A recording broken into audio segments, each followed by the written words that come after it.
Hi, this is Ron with Colorado Custom Covers and Decks. Today we're going to work on some trim for our softening.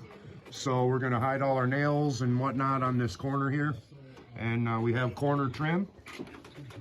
And it's already stained to color. That's what it looks like. And we've cut this one to length. So what you'll do is you'll put it up there nice and tight. Keep everything level. You want to keep your distance relatively the same for a nice clean look.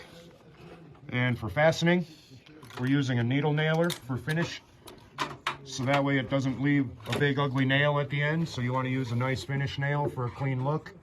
What I like to do is once I get it in place, I'll start in the end and I'll get one on both angles, and then I'll move about 2 feet. These are 5 inches, so I'll go about every 2 blocks or 3, and I'll just do the same thing for a nice clean finish.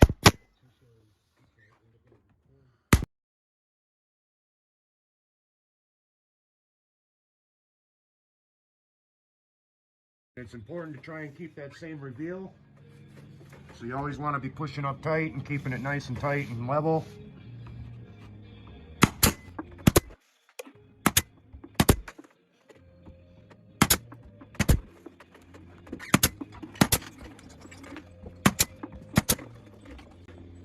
And you always, like I said, you always got to be pushing up. See how this wants to stress down? So I push it up nice and tight.